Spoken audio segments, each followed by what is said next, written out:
দর্শক ৩৫ মণ ওজনের ১৮ লক্ষ টাকার গরু। দর্শক কথাটা অবিশ্বাস্য মনে হইলেও কিন্তু আমি যে খামারে আছি এবং আমার যে পিছনে গরুটা আছে এই গরুর দামই কিন্তু এটা, এবং এই গরুর নাম হচ্ছে যশোরের ভাইজান। এই গরুর যে যিনি মালিক, তো চলুন তার সাথে কথা বলি। ভাই আসসালামু আলাইকুম। ওয়ালাইকুম আসসালাম। কেমন আছেন আপনি? দর্শক কাজল ভাইকে কিন্তু সবাই চেনেন, উনি কিন্তু প্রতি বছর এই ঈদে কিন্তু একটা করে চমক রাখেন বাংলাদেশের সেরা গরুর তালিকায়। ভাই এই বছর এই গরুর নাম কি দিয়েছেন আপনি? যশোরের ভাইজান। যশোরের ভাইজান। কতটুকু ওজন আছে এখন? 1300 কেজি প্লাস আছে। 1300 কেজি প্লাস, তাই তো? দর্শক 1300 কেজি প্লাস এর অর্থ হচ্ছে প্রায় 35 মণ আপ। আমরা যখন ওই সাইডে ছিলাম গরু দেখলাম আধ্যাত্মিক ডাক দিল ভাই, এই কাহিনী কি? এই সীমানায় আমার এই খামারের বাউন্ডারিতে যে কেউ এসে সামনে দিয়ে দাঁড়াই গেলেই ওই ডাক দিয়ে সংকেত দিয়ে দেয় যে আমার আশেপাশে লোক আছে। বাবা বাবা। আচ্ছা, আপনি এই গরু দেখলাম মাঝে মাঝে বাপ বলে বা আব্বা বলে ডাক দিচ্ছেন। ছোটবেলার থেকে অনেক যত্ন করে মানুষ করা, এখন আমার সন্তান আছে একটাও, ওরই গরু, মানে ওর নামে করা ভাইজান। আচ্ছা আচ্ছা। ছেলেরও বাপ বলে ডাকি, সেই সুবাদে ওর গরু হিসেবে ওই জায়গাতে একটা ভালোবাসার জায়গা থেকে বাপ বলে ডাকি। দর্শক এই গরুটা কিন্তু ছোটখাটো একটা দৈত্য দানব কিংবা হাতির মতো, কিন্তু এর সমস্ত শরীরের একটা পার্টই আলাদা। ভাই এই গরুটা আসলে কি জাতের গরু? এটা হলস্টাইন ফ্রিজিয়ান। Holstein Friesian. একটু গায়ে হাত দিলাম ভাই। হ্যাঁ দর্শক দেখতে পাচ্ছেন এই গরু প্রায় কিন্তু আমার এই অবধি, প্রায় এটার হাইট কতটুকু হবে? এটা হলো 62 ইঞ্চি প্লাস পিছনে, আর সামনে আরো বেশি 70।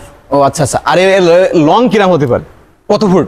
লং 10 ফুট প্লাস আছে আর কি। দর্শক একটা গরু কিন্তু 10 ফুট প্লাস লং, তার মানে বুঝতেই পারছেন এই গরুটার অ্যাকচুয়ালি মানে এর গেটআপটা কি, কেমন দাম আপনি রাখছেন এই রে? আমি 18 লক্ষ টাকা দাম চাচ্ছি। 18 লক্ষ টাকা। দর্শক 18 লক্ষ টাকা কথাটা শোনার পরে আমার ক্যামেরায় কিন্তু আপনারা দেখতে পাচ্ছেন গরুটা একটু ছোট মনে হইলেও মানুষ কিন্তু 25 লাখ 30 লাখ টাকায় যে গরুর দাম রাখে, আসলে কিন্তু অত টাকার মাংস কিন্তু থাকে না।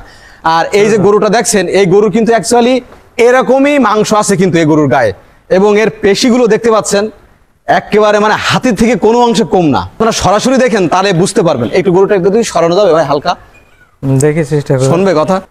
দেখতে পাচ্ছেন কিন্তু সেই লেভেলের কিন্তু তার একদম চেহারা ছবি, মানে গেটআপই অন্যরকম কিন্তু, মানে ভাইজান তো ভাইজানই। আর ও কিন্তু মোটামুটি একটা বাঘের মতন আওয়াজ দেয়। কিন্তু একটা অভিমান আছে নাকি আজকে আপনার পরে? প্রচুর অভিমান। আমার 3-4 দিন আগ ধরে আমার পরে অভিমান হলো। ও কারণ কি? মানে ওরা বুঝতে পারছে আপনি ওরা মানে রাখবেন না। ওটা সবচেয়ে বড় কারণ হলো ওরে আমি একটা লাঠিতে দুটো ছোট করে বাড়ি মারিছিলাম। মানে আরো গরু আছে তো, ওই নামদার পরে উঠে ওই পাশে লাভ দেবে এরকম একটা পজিশন ছিল, ওরে সরাই দেওয়ার জন্য ছোট করে দুটো বাড়ি মারছিলাম। ওই বাড়ি কেন মারলাম সেই থেকেই আমার পরে রাগ। দর্শক অবলা প্রাণী কিন্তু আসলে, হ্যাঁ এরা কিন্তু ব্যথা দেওয়ার জন্য না, কিন্তু ওই মাঠটুকু ওর মনে অনেক লাগছে। দর্শক উনি শুনলেন কিন্তু, মানে এটা সন্তানের মতন আদর করে পালছে, এবং গরু মোটা তাজাকরণের যেগুলো বাংলাদেশের মানুষ ইউজ করে যে মেডিসিন, এগুলো কিন্তু উনি ইউজ করে না। যেহেতু গরুরে কিন্তু বাবা বলেই ডাকে, আদর করে এটা সন্তানের মতন কিন্তু লালন পালন করছেন। এই যে ছেলে হয়ে যায় তা আপনার তো মনটা অনেক খারাপ হয়ে যাবে না? তা তো অবশ্যই, এখন খারাপ হইলেও তো উপায়ও তো নাই। উপায় তো নাই না, এ তো নিয়তি, আল্লাহর বিধানই তো এটা। এই এত সুন্দর গরু দেখার পরে তো বাংলাদেশের মানুষের মাথা নষ্ট হয়ে যাবে গরু নেওয়ার জন্য। তো আপনার সাথে অ্যাকচুয়ালি যোগাযোগ করবে কিভাবে?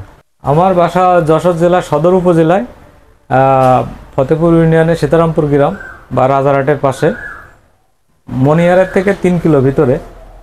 এবং আমার মোবাইল নম্বর হলো 0177208081।